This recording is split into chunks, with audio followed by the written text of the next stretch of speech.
Item number SCP-358. Object Class Euclid. Special Containment Procedures. Due to the mental side effects of SCP-358, SCP-358 is to be kept locked at all times except during testing, and all windows are to remain boarded, with regular guard patrols to ensure that no unauthorized entry occurs. The entirety of the building should be sealed airtight, and any leaks reported immediately, along with any signs of forced entry. Anyone found inside the building with reasons other than testing should be evacuated immediately and held for questioning and observation. SCP-358 is an abandoned trauma center located on the outskirts of England. The grounds surrounding the building are overgrown with vegetation native to the area and charismatic of extreme neglect. The building's interior is weathered but otherwise intact, with windows and entrances boarded up to prevent trespassing and vandalism. Air inside is arid, measured on average at 45 degrees Celsius, with hotter, dry gusts of air that blow through the hallways from no discernible source. Exploration and monitoring has revealed anomalous activity characteristic of typical Type 3 pseudo-spiritual manifestations, or hauntings, ranging from glowing spheres to full-bodied apparitions, all of which appear exhausted and on occasion ask for water. Recognizable apparitions appear to be individuals who have been exposed to SCP-358 beyond the average 47-minute psychological recoverability point in the past. The majority of these subjects reside in Foundation psychological observational facilities, and security footage shows them present in their respective units during the appearance of their apparitions within SCP-358. In the majority of cases, individuals within SCP-358 experience a sense of disorientation upon entering the building, which slowly diminishes over time spent within SCP-358. Additionally, they report a growing sense of thirst, which begins to coincide with physical symptoms suggestive of extreme dehydration and heat exhaustion. These symptoms are not alleviated by hydration, not even using a direct intravenous drip. As exposure time continues, the exposed individual will show a slowly increasing degree of mental degradation typical of heat stroke, which leads to an exponentially increasing degree of dissociative disorder. On average, affected individuals remaining within SCP-358 are not considered psychologically recoverable beyond 47 minutes of exposure. The remaining % of subjects exposed to SCP-358 are unaffected, but are to be kept under observation to monitor for possible later development of effects. On rare occasions, affected subjects within SCP-358 expire suddenly of apparent poisoning.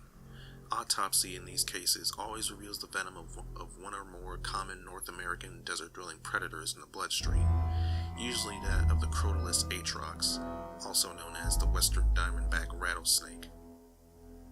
SCP-358 was discovered by the SCP Foundation in 1983, when two males, ages 20 and 22, were apprehended for trespassing after being found wandering its premises, unaware of their surroundings by local law enforcement. Medical examination revealed only physical side effects similar to exposure to a desert setting. The psychological evaluations of each person revealed a loss in mental capacity regarding self-identification and location. A follow-up of a CT scan revealed nothing out of the ordinary, and the police and medical reports were collected by the SCP Foundation personnel, which led to the current testing of SCP-358. Addendum 358-01. Testing Supervisor's Log. 19. Testing time duration, 30 minutes. Test subject is female, years of age, with an athletic build. Upon entry, test subject observes that the climate is hot and dry. After exiting the building, the test subject appeared dazed and was observed to be suffering from slight dehydration. Test subject also brought attention to the sand in her shoes. The sand was then collected for further testing purposes. Addendum 358-02. Testing Supervisor's Log. 19. Testing time duration, 1 hour. Test subject is male. Years of age, slightly overweight.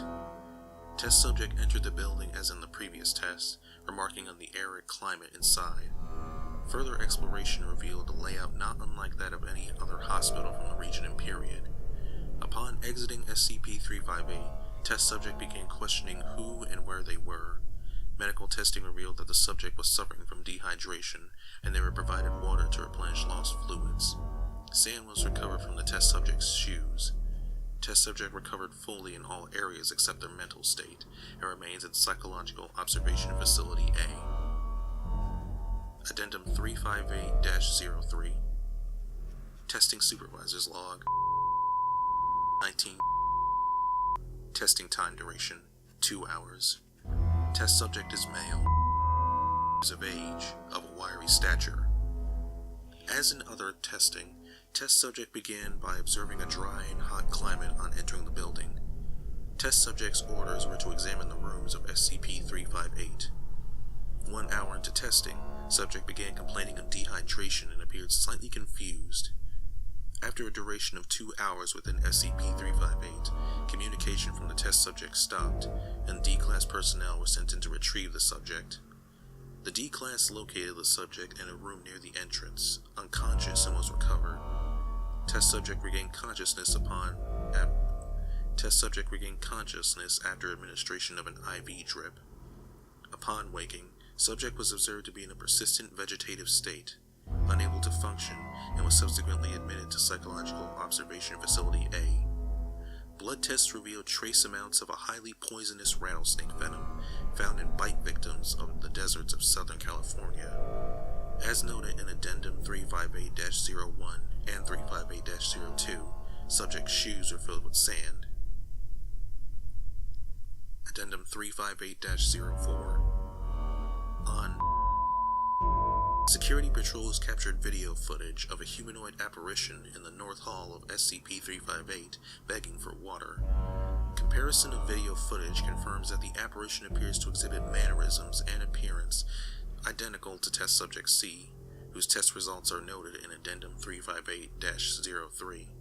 Subject C remains unresponsive at Psychological Observation Facility A and demonstrated no change in behavior during the event.